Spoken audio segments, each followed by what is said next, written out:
ఇప్పుడు నీళ్ళ బాధ అంతగానం లేదు కానీ గంతకంటే ఎక్కువ పెట్రోల్ బాధ వచ్చింది. అరే నీళ్ళ బొట్టు కంటే ఎక్కువ పెట్రోల్ బొట్టు కరువు అయ్యింది.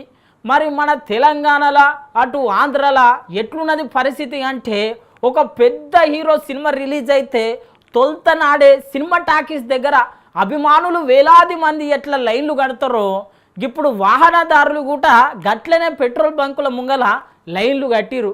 అవు నిజమే, ఎండాకాలం పూట నీళ్ళ బాధ లేదు కానీ పెట్రోల్ బాధ గంతకంటే ఎక్కువ ఉన్నది. మళ్ళా ఇప్పుడు నీళ్ళ బొట్టు కంటే పెట్రోల్ బొట్టు మస్తు కరువు అయ్యింది.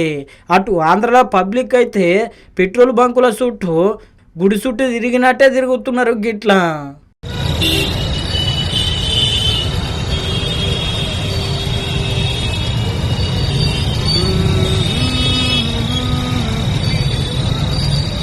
చూసిరు కదా, పెద్ద పండుగ వస్తే గుడికాడ భక్తులు లైన్లు కట్టినట్టే మొత్తం మీద అయితే బైకులతోని, ఆటోలతోని, ట్రాక్టర్లతోని, పెద్ద పెద్ద బండ్లతోని లైన్లు కట్టిరు పెట్రోల్ బంకుల కాడ.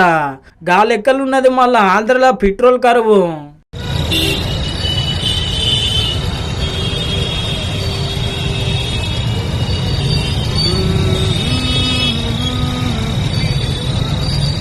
చూసిరు కదా, మరి గీ లెక్కల పెట్రోల్ కరువు ఉంటే సీఎం చంద్రాలు సారు ఏం చేస్తున్నాడు? అరే పబ్లిక్ బాధలు ఆయనకు తెలియదా? ఆయన పబ్లిక్ బాధలు తీర్చాడా అని చెప్పి మొత్తం మీద అయితే గిట్ల గరం అయ్యిండు పేరుని నాని సారు.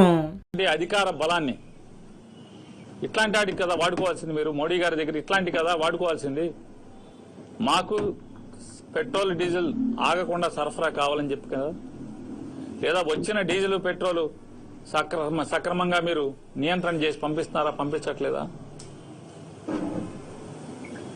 ఎందుకు పనికి వస్తుంది మీ అనుభవం అంటున్నాను. 45 ఏళ్ల అనుభవం దేనికి పనికి వస్తుంది? ఇండస్ట్రీ దేనికి పనికి వస్తుంది సార్?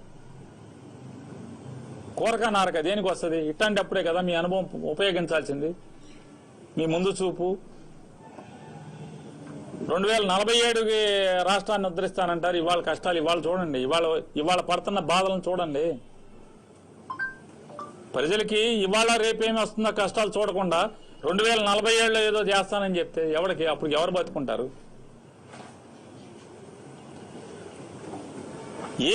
మీకు అనుభవం దేనికి పనికి వస్తుంది? జగన్మోహన్ రెడ్డి గారు 5 ఏళ్లలో చేసిన అప్పు మీరు 22 మాసాల్లో చేసి పారేసే దానికి తప్పితే దేనికి పనికి వచ్చింది? విన్నారు కదా, బగ్గనే అరుచుకోవచ్చే. మరి గిట్లా ఆంధ్రలోనే కాదు, మన తన కూడా గిదే తిప్పలు ఉన్నది. పట్నంలో కొన్ని జాగాలల్లో పెట్రోల్ బంకుల కాడ నో స్టాక్ బోర్డు పెట్టిరు గిట్లా.